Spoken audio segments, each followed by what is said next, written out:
been a member of the Boston Comics Roundtable since 2009, May 2009. And what attracted you to join the Boston Comics Roundtable? I'm one of those people who have always done comics for fun, and I just one day I decided I wanted to start getting into making comics again, because I had finished my degree, and I was staying at home with my youngest son, and I went up to my local comic book store to see if there was anything local as sort of a community, because I used to be into creative writing, and there would be local groups for that. And so I found a copy of Inbound, and it had the information on the first page that the group met every Thursday in Harvest. So I just showed up, and at that meeting they were planning a new anthology, which was Inbound 4, and I thought I really want to get into that, and so I started. So you did a story for Inbound 4? So my story for Inbound 4 was the Gardner heist, which was about the Isabel Stewart Gardner art theft. And how have you liked being part of the group? I love it because I have such a hard time, motivating myself to do things. So when there are deadlines, I get it done, and also it's very inspiring to meet people every week, to see their work and get critique of my own work, and collaborating with people on projects. So I really enjoy it. And I see you have another book there. What is that? So this is the latest Inbound number 5. And I did a story for that, which is sort of based on my own childhood. It's called The Sardines Tale. And when I was a kid, I spent about 6 years sailing with my parents in the Merchant Marines. And my father was a chef, and my mom was a radio operator. And since this is a food issue, I focused on my dad and the food that was served on the ship. And do you have a favorite comic or favorite cartoonist that's inspired you? Yeah, I have several. I grew up reading comics like Tintin and Asterix and Donald Duck. I grew up in Scandinavia, where everybody reads comics, basically. But as an adult, I don't know. I really like a little bit of alternative type comics, not so much superheroes.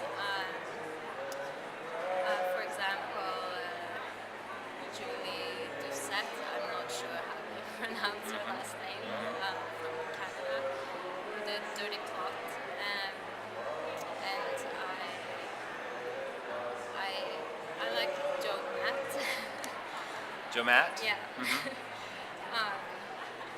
Even though maybe he appeals more to guys, but I like him. And let's see, it's hard to think of two. And I really like the Hernandez brothers, especially Jaime Hernandez, because that's what I grew up with in the 80s when I was a teenager. I love kids. So people in Scandinavia read a lot of comics? Yeah. Even the grown-ups? Even the grown-ups, because every week there's a Donald Duck magazine that comes out, and people buy it for their kids, and a lot of adults are so sad when their kids grow up because they usually read them. So. That's great. And do you have a new project that you'd like to talk about? Comics project? What are you doing next? Right now I'm working on the Rag Box, a chapter on that, which is Dave Kender's graphic novel. And I'm also working on a mini, but that's more for when I'm done with that. And then I've had some other people ask me if I want to collaborate with them. And have a lot of ideas, but it's like getting down to doing them. So it's easier if I'm working with someone. Great. Good enough? She says thanks or something. Oh, you want me to say thanks? Yeah. Well, thanks very much for talking to us for this documentary. Thank you. Go. Okay. Ready? Yeah? Okay. My name is Eric Boeker, and I am a comic book writer and artist. I joined the Boston Comics Roundtable in 2008. And I am in Inbound 1, 3, just kidding, 3, 4, and 5. And so what inspired you to join a group like the Boston Comics Roundtable?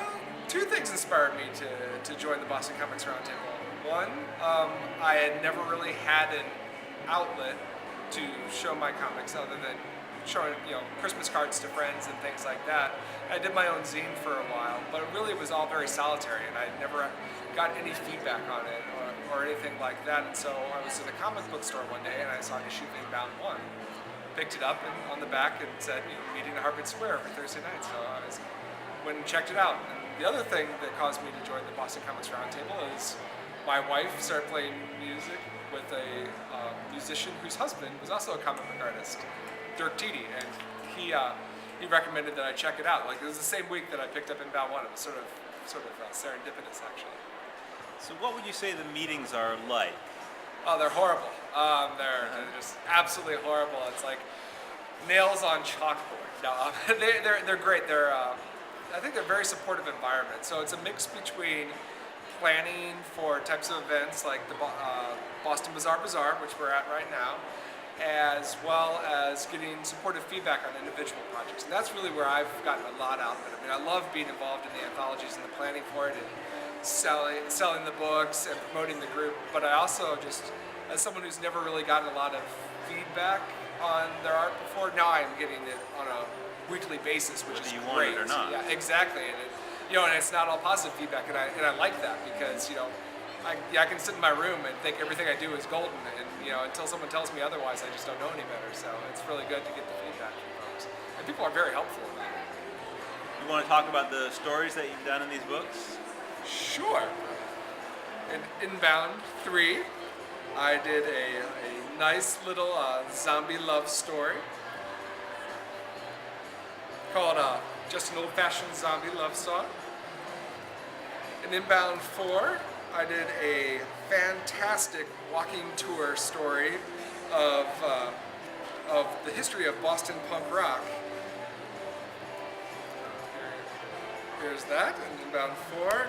In Inbound 5, I did a wonderfully, it's painful to talk about really, but it's the first time I was introduced Indian food from a friend, and we'll just say that things didn't go our way. That's in Inbound 5.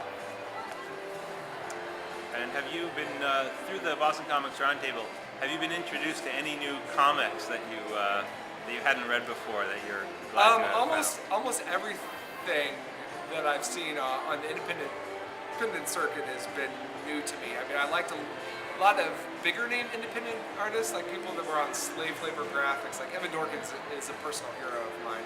And so I've seen stuff like that, but I'd seen a lot of punk rock and roll minis that sometimes would have illustrations when I was doing zines. And so I never really saw a lot of the in-between. And so it's actually almost all been new to me, and it's been great because it's different than the standard superhero stories. And so I really like it. Anything particular that has stood out to you as a new discovery? Well, I read this comic called Palindromas. It was absolutely horrid. But other than that, no, I mean, I've liked a lot of stuff that I've been seeing lately. Really enjoy Geraniums and Bacon by Kathy Levy. That's a really good book.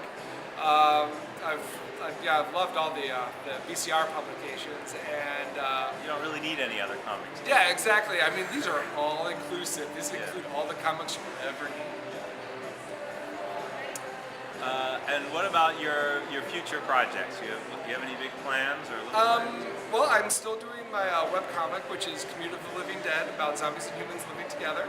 And where might we find that? That would be on webcomicsnation.com/eboker.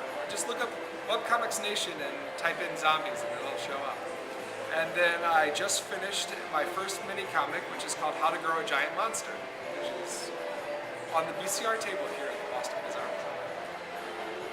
Okay. Well, thank you very much for revealing all these intimate details of your private life, and we'll tell you how much you owe to have this kept off the air. Excellent. Thank you. When? Oh my god. Should I go to page 158? Yeah, it's a good idea. And then you'll ask a question? Yeah. Ask something? You can just start. You can start with your name and all that. Okay.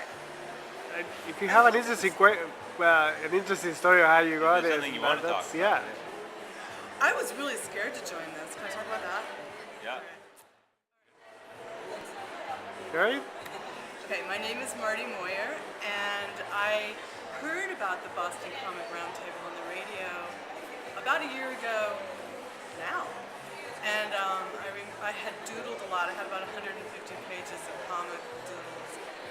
And Thursday would roll around, and I was like, ugh, I can't go. I'm just too scared, too nervous.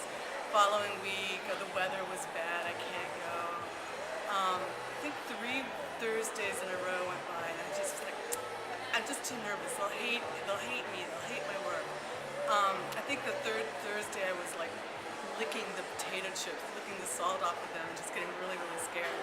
Finally I went, and then the meeting wasn't there. There was a sign that said to go to some pub. So I went to the pub and I ended up sitting next to Dave Kender, and I was like, I have what I think are comics. I'm not sure, and I pulled out my notebook, and he goes, yeah, these are comics. and they were just like one picture per page, and you turn the page and there was another picture. Because is this the way you planned on doing it, or were you going to have, the way it's done? I haven't actually read a lot of comics, I didn't know. And across from me was David Marshall, and he looked at my stuff for 2 minutes and said, well, she's not plagiarizing, and said that I needed to take his course.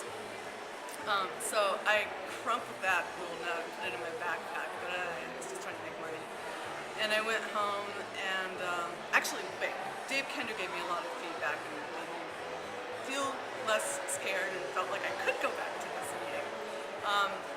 About a week later, I didn't go back to the meeting, but I did uncrumple Dave Marshall's note about the course, and it was legitimate. It was at Mass College of Art and Design. So I took his course and learned a lot, and then returned to the Boston Comic Roundtable, and then found out that they had the food edition right around the corner. So I said, that's how I started the Boston Comic Roundtable.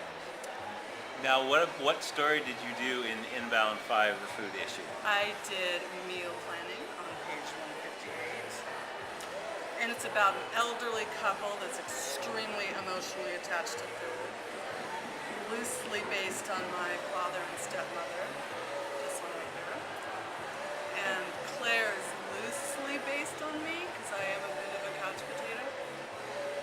So this was your first completed comic story? Yeah. And did you do this story, did you have it in mind, and then you heard about the book, or did the book inspire you to write the story? I heard about the book from David Marshall. He was teaching the class, and then also when I came back to the meetings, I kind of had missed the deadline for submitting your synopsis of what the story would be about, but David Kender said, yeah, send it in. So I did. And then I rushed to get this done to meet the deadline, which I thought was rigid. But as it turns out, you guys suggested I make some changes in it. So there was a rigid deadline to give you room to make suggestions, which were good suggestions. So you thought the editors did a good job? I thought that is a great job because there was, what was it? Yeah, I had just put the people right in the bakery, and there was no transition, and the editor suggested I draw a drawing of the outside of the bakery. And then since then I was watching Seinfeld episodes, and I realized they always have that transition statement. It's like, oh, and then I've noticed that in other comics. So yeah, I learned a lot. And so would you say that the people in the Boston Comics Roundtable have been very mean to you and scary? And, No, I never should have eaten that bag of potato chips. I should have just gotten to the meetings right away. They've been really nice and helpful, and there's a group of people there that just constantly are talking about comics that I've never read, and I kind of right now it's like, oh, okay, you know, I can't even rattle off the names right now. Sorry, but there's been a lot of comics that I've been looking at that Jack Kirby, never heard of him before, you know. So I'm learning a lot. And do you have a next project planned out or in your mind? I have a next huge project that I'm trying to break down to little ones. Again, it's sort of loosely based on people I know. Burned out high school middle-aged math teacher who's a bit of a couch potato who lives with her 80-year-old mother. And then her couch potato middle-aged brother loses his job and he moves in. And so everybody's fighting over the couch. That's a long story, and it does come to an ending. But there's little stories within it that I think you'll like. Great. Okay. Well, thank you for sharing your experiences in comics and the Boston Comics Roundtable. Thank you for letting me participate in this. It's been a blast. You're And welcome. I look forward to continuing.